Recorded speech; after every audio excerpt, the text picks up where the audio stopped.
भारतीय रेल देश में सार्वजनिक परिवहन का सबसे महत्वपूर्ण साधन है।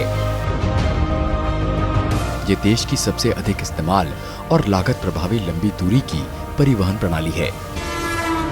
भारतीय रेल 2011 तक 40,050 मील या 64,460 किलोमीटर लंबे रेलवे नेटवर्क के साथ 29 राज्यों और 7 केंद्र शासित प्रदेशों को कवर करने वाले भारत के लगभग हर व्यक्ति के जीवन को छू रहा है और जो रोज लगभग 2.5 करोड़ यात्रियों और प्रतिवर्ष 921 मीट्रिक टन से अधिक माल ढुलाई का कार्य कर रहा है। भारतीय रेलवे ने वर्ष 2018 के दौरान चौतरफा प्रगति की है, जैसे मोबाइल फोन के माध्यम से टिकट बुकिंग करना, टिकट जारी करने के लिए सार्वजनिक निजी भागीदारी मॉडल यानी PPP के आधार पर यात्री टिकट सुविधा केंद्र की स्थापना करना, next generation e ticketing system शुरू करना, रक्षा कर्मियों के लिए रक्षा यात्रा प्रणाली आरंभ करना, विकलांग और मान्यता प्राप्त प्रेस संवाददाताओं को रियायती ऑनलाइन टिकट बुकिंग सुविधा का प्रावधान करना, ट्रेन के चलने की परिवर्तन की स्थिति में यात्रियों को SMS अलर्ट सुविधा का प्रावधान करना, पहचान के प्रमाण में से एक के रूप में डाउनलोड आधार और M आधार को स्वीकृति देना, सेवाओं को सुविधाजनक बनाने के लिए ट्रेन कैप्टन व्यवस्था की अवधारणा को सुनिश्चित करना। सुविधाओं के बढ़ने के साथ साथ रेलवेज ने यात्रियों की सुरक्षा के लिए भी कई जरूरी कदम उठाए हैं, जैसे सुरक्षा में सुधार के लिए प्रौद्योगिकी का इस्तेमाल, रोलिंग स्टॉक की ऑनलाइन मॉनिटरिंग, LHB यानी स्मार्ट कोच को बढ़ावा। ये कोच बेहतर यात्री सुरक्षा सुविधाएं प्रदान करते हैं, रख रखाव भी इनका कम रहता है। लेवल क्रॉसिंग को खत्म करना। चालू वर्ष के दौरान अब तक 3,478 मानव रहित नियंत्रण रेखा के फाटकों को खत्म कर दिया गया है। 16 में से कुल 15 जोनल रेलवे अब ब्रॉड गेज पर मानव रहित स्तर पर काम कर रहे हैं। दिसंबर 2018 तक मानव रहित रेलवे क्रॉसिंग पर दुर्घटनाएं 20 से घटकर 3 हो गई थी। इसके साथ ही बायो टॉयलेट यानी जैव शौचालय स्वच्छ भारत मिशन के एक भाग के रूप में रेलवे कोचेज में अपनी जगह बना रहा है, ताकि कोई भी मानव अपशिष्ट डिब्बों से ट्रैक पर न आए। 2017-18 के दौरान 40,000 के लक्ष्य के मुकाबले 15,017 कोचों में 57,429 बायो टॉयलेट्स लगाए गए थे। डेडिकेटेड फ्रेट कॉरिडोर का काम भी जोर शोर से चल रहा है और मार्च 2020 तक इसके शुरू होने की उम्मीद जताई जा रही है।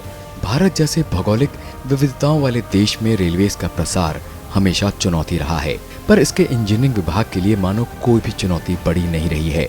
भारत में 141 मीटर की ऊंचाई वाले सबसे ऊंचे पुल का निर्माण तरेंगलोंग जिले के नोनी में ईरानी नदी पर किया जा रहा है, जो मणिपुर में जिरीबाम तुपुल इम्फाल नई लाइन परियोजना के हिस्से के रूप में है।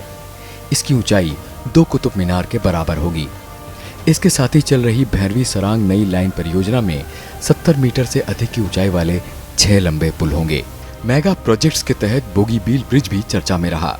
ये भारत का सबसे लंबा रेल रोड ब्रिज है, जिसकी लंबाई तकरीबन 5 किलोमीटर है। ये पुल असम राज्य में डिब्रूगढ़ के पास ब्रह्मपुत्र नदी के पास बना है। इसका उद्घाटन 25 दिसंबर 2018 को प्रधानमंत्री नरेंद्र मोदी द्वारा किया गया। ऊर्जा संचयन के क्षेत्र में भी रेलवेज ने कई कारगर कदम उठाए हैं। 8,000 से भी अधिक रेलवे स्टेशनों को 100% LED लाइट से सुसज्जित किया गया है। रेलवे के 99% सेवा भवनों में भी LED लाइट्स लग चुकी हैं।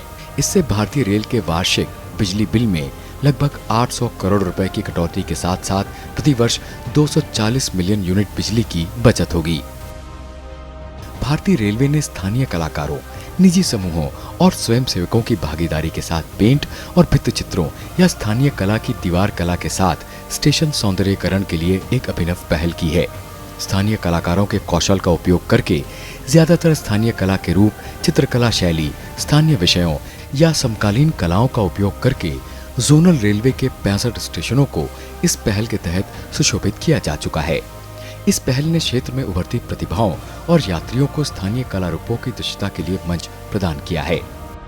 रेलवे ने विरासत के संरक्षण के लिए भी कदम उठाए हैं। 2018 में उसने विरासत के सार्थक संरक्षण और भाव विरासत यानी स्टीम पर्यटन को बढ़ावा देने के लिए कई नीतिगत सुधारों को लागू किया।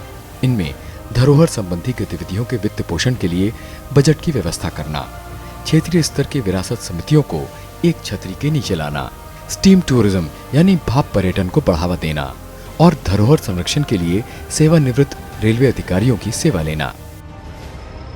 इस साल कांगड़ा घाटी रेलवे और नीलगिरी माउंटेन रेलवे पर स्टीम सर्विस का उद्घाटन किया गया।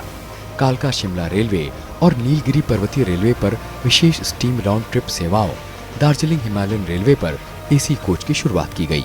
दिल्ली डिवीजन में गढ़ी हसरू और फरूख नगर के बीच स्टीम सर्विस शुरू की गई।